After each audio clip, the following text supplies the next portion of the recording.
Memories bring back memories. Maroon 5. I was talking yesterday about the disease, the tuberculosis, which hit when I was just 1 year and 10 months old or something like that. And then it was treated with the wrong thing, well, which they didn't know at that time. Sort of the chloroformamide or whatever idiot Trump is pushing today for the COVID-19, for the pandemic. That was something which brought about an ulcers, and that's something which marked childhood and adolescence, unfortunately, to some extent, and maybe to some degree it can be used to justify it's attenuating circumstances. If I'm so bad, it's because I've been hit by the Almighty. I used to believe in God. Strangely, I think my sister still does. She kept that early days religious education, so to say. But I don't. Maybe again in part because blaming him. I mean, what do you mean, you guy upstairs? Why did you give me this TBC? That's how we called it here, TBC. Tuberculosis, and then the ulcers, and then a rotten character. No, that's not his fault. It's mine, or it isn't there. So yes, Madame Profir. We had a sort of a babysitter, an older woman who lived at the next entrance. We lived in an apartment building, Skara, change Skara, and entrances, and we lived at this entrance, whatever it was, number 5, the one before last. There was another one at the end, and she lived next entrance, next ground floor also, and she was very religious. She kept going on about stories with Jesus, with Saint Peter, and all the rest. The Bible, the need to be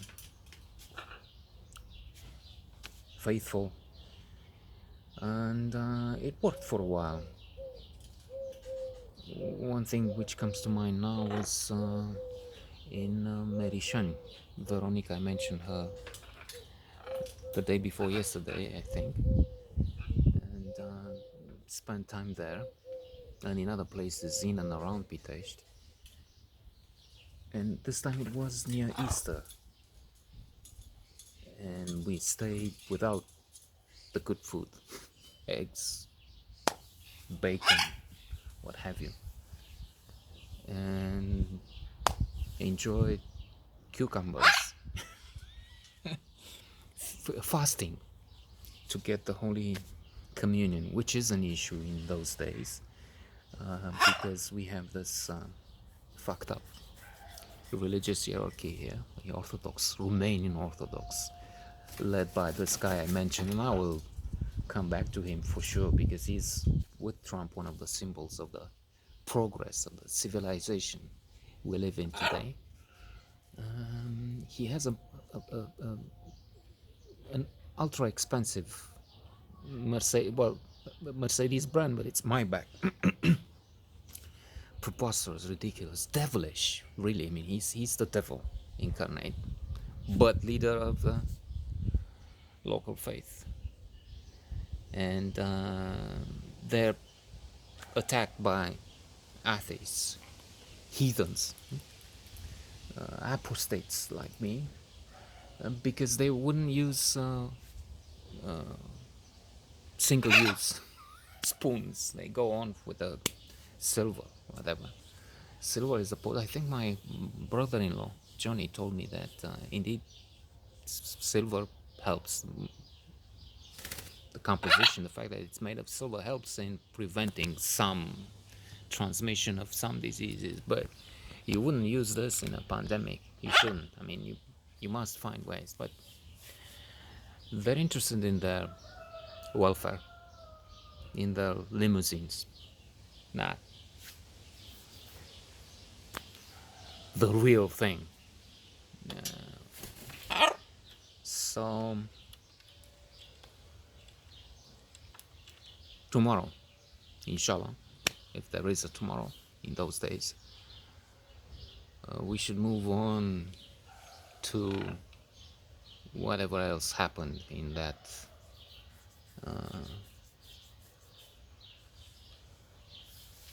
destitute community. No, it wasn't really destitute, but it was just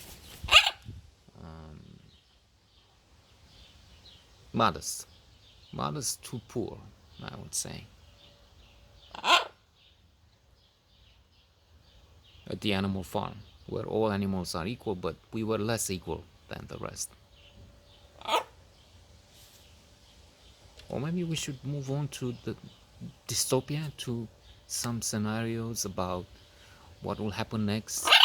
The new wave will hit, and I will eat this guy because he's crazy, he screams a lot, and we will be in those science fiction movies where alien is replaced by the virus and we're all fighting to survive, and we move on to that train. I was reading in the Economist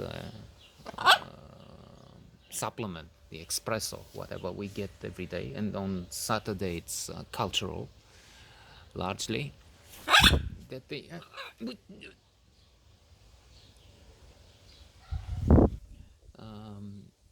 have this science fiction thing, ice Snowpiercer, and in this alternative future, they all live, the remaining survivors, who knows, 1,000 of them, in a ever-moving train with 1,001 carriages, and they fight inside to survive.